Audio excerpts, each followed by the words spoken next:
Welcome in to NFL Spotlight. It is the Thursday, September 11 edition of the show. We are presented by FanDuel Sportsbook. I would be remiss not to mention today is 24 years since 9/11. I'm from New York. We will never forget that day and what happened here in our country. That's a day that we will never forget. And tonight is the official start of week 2 of the NFL season. I'm sure they will commemorate that before the game and mention it and have a moment in this game. And it's a really good game. It is the Green Bay Packers and the Washington Commanders coming up of here from Lambeau Field, 2 1-0 teams. And on the show today, we're going to talk about the 5 things that I am watching in this game tonight. Let me bring in my good friend Ben Allen. Ben, what is going on? How's everything going? It's going well, Ari. Yeah, I'm excited for this matchup here. There was obviously a big shakeup in the NFC North week 1 with seeing the Green Bay Packers not only beat the Detroit Lions, but beat them pretty comfortably.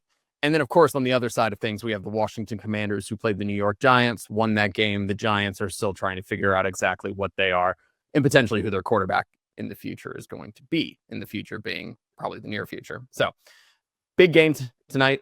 I'm excited. I know you're excited. Let's go ahead and talk through it. What are some of the things that you're going to be keeping an eye on? I know you got 5 on your mind.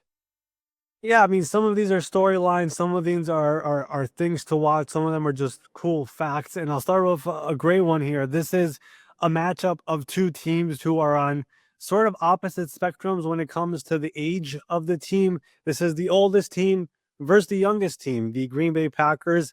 When you look at the 53-man roster that was set, on average, that is the youngest team in the NFL. The Commanders are, when you take their 53 guys, they are the oldest team in the NFL. In fact, Washington has 17 players on their roster over the age of 30 or more on their team. They have 4 more guys on the practice squad who are 30 or older. Meanwhile, in Green Bay, they don't have a single offensive player or defensive player over the age of 30. The only player on that team over 30 is their kicker, Brandon McManus. And if you're a Packers fan, you know all too well that your team and that organization tried for years to have a young kicker. And of course, they kept on just not finding success.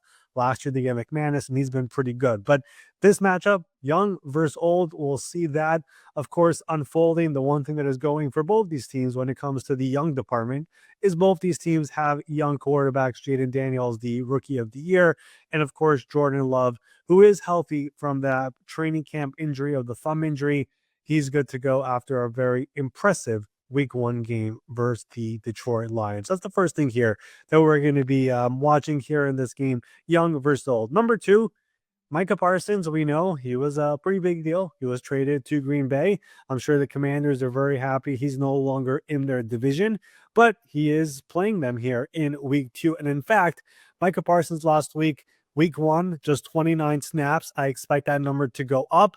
And after this game, they're going to have a nice 10 days off until week 3. And that's when I think he will be full go moving forward. But the Commanders, Dan Quinn, who of course was once his defensive coordinator, and Jaden Daniels, they saw Micah Parsons a lot last year. In just 2 games, Micah Parsons sacked Jaden Daniels 4.5 times. And in fact, when you look at Micah Parsons' pretty incredible career so far, there's no team he likes to play more than the Washington Commanders. He has sacked Commanders quarterbacks in his career 10.5 times. So I expect the uptick in snaps so far with him in this game, and he's going to try to get into that backfield early and often. And the player who he's going to be going up against, and my storyline number 3 for this game, is the Commanders' offensive line, and primarily on the right side. The Commanders, they used their first-round pick in this past year's draft, number 29 overall, on the Oregon offensive tackle, Josh Connerly. Their previous starting right tackle was a veteran in Andrew Wiley. He's now a backup going into this year. And Connerly last week, it's just his first game. He's a player who they're very, very high on and excited about, but he did look overwhelmed a little bit going up against the Giants and the pass rush that they have with Brian Burns and Abdul Carter and those type of players. When those pass rushes went up against Laramie Tunsil on the left side, Laramie took care of business. When they went up on the right side against Josh Connerly, there were some pressures. It was basically a rude awakening, a welcome to the NFL moment. So if I'm the Green Bay Packers, if I'm Josh Hafley, I would expect Micah Parsons to be rushing on that side. And Even if it's not Micah Parsons, there's Rashawn Gary, there's Lucas Van Ness, who had a really good week one. So there are a number of pass rushers that the right tackle in Josh Connolly, who had a very tough matchup in week one, it's going to be tough once again on a short week here in week two. So keep an eye on the right side of the Commanders' offensive line. Storyline number 4, we're breezing through this here today. We're going to stick to the offensive line, and that is now on Green Bay's side. Green Bay has a number of question marks when it comes to their offensive line going into this game. If you look at the final injury report that the Packers put out on Wednesday, they have 2 offensive linemen who are officially questionable and 2 offensive linemen who are very, very highly paid. They have their right tackle, Zach Tom. He has an oblique injury. He did not practice all week. He is questionable. And then you have Aaron Banks, who they signed in free agency from the 49ers on a very, very big contract. He's also questionable, and he has 2 injuries, an ankle injury and a groin injury. And both those injuries, they happened in week one.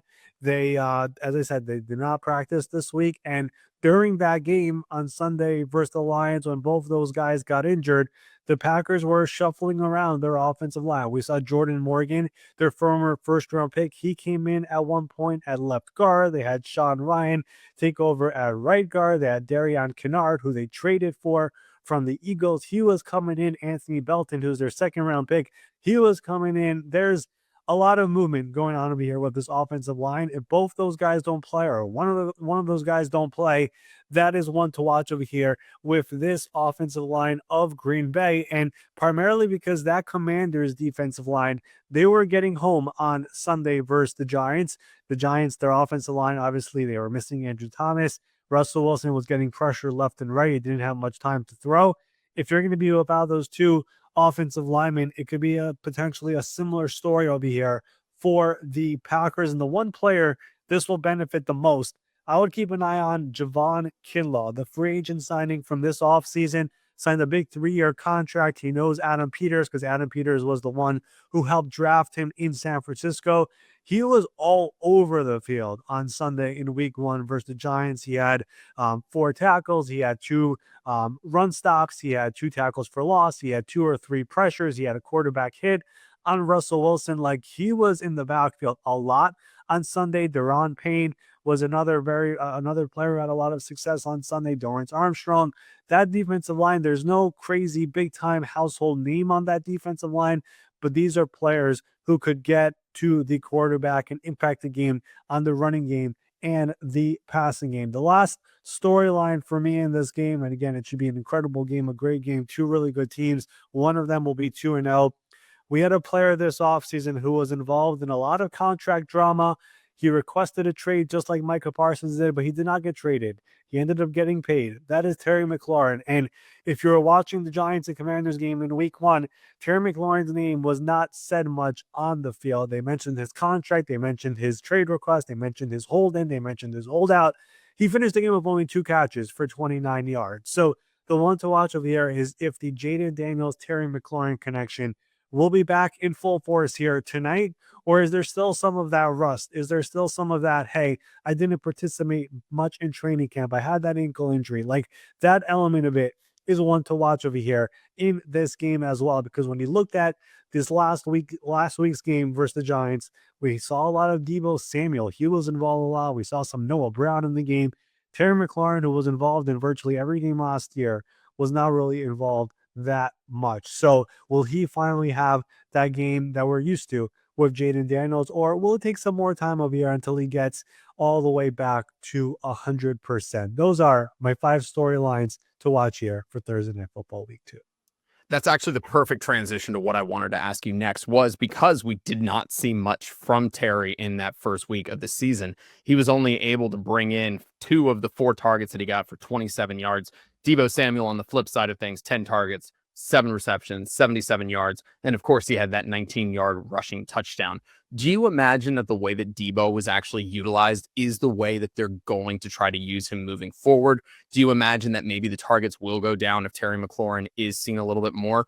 Do you think that he's going to have a larger impact in the running game? They've got, obviously, Ja'Cory Crosky-Merritt, who had a very good first game to start off his NFL career. Do you see that offense that we saw week 1 against the Giants, do you think it's going to be the same kind of thing that we see against the Packers? No, this is what I would say about this, and I think the chess match in this game is another good storyline. Cliff Kingsbury versus Jeff Halfley, two amazing coordinators going up against each other. We saw while Terry McLaurin was going through his hold in, hold out, not practicing, not being there for training camp.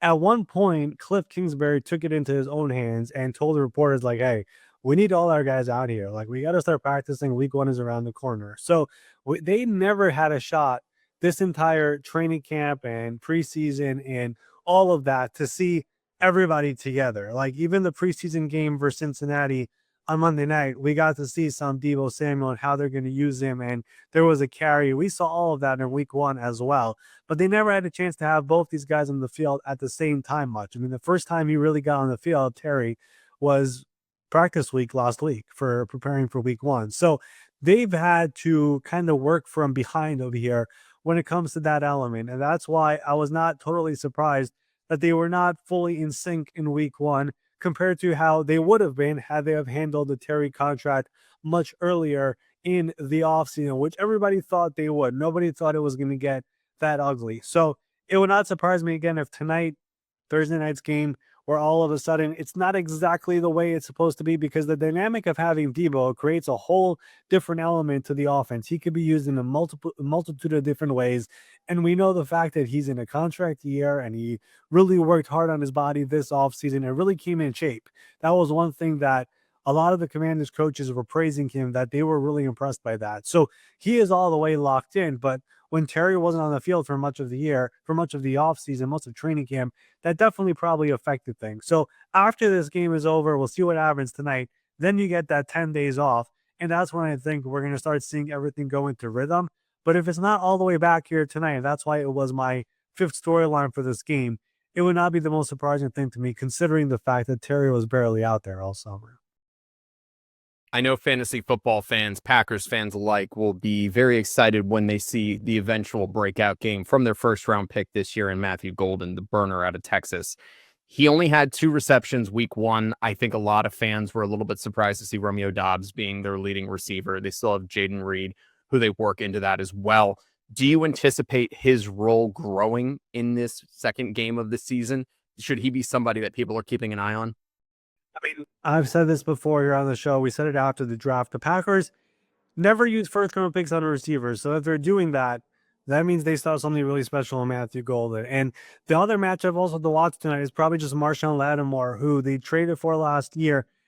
He was really impressive in week one here on Sunday. So I would imagine he's going to be going up against Matthew Golden here in this game potentially. So if that's the case, it is a tough matchup. But of course, the goal is to have Matthew Golden on the field. If you go look at the snap counts from their week one game versus Detroit, he was on the field for most of the game. So yes, that is the plan and that is the expectation. And they're very, very high on him. And everyone in Green Bay has said all the right things when it comes to him. And I think we said this last year. Green Bay has a bunch of good receivers. You're trying to find out who's going to be that guy who becomes the great receiver, becomes what Devontae Adams was, becomes what Jordy Nelson was, becomes what Randall Cobb was, becomes what Donald Driver was. Like, the Packers have had a good history of finding these receivers who end up elevating their game and becoming the guy.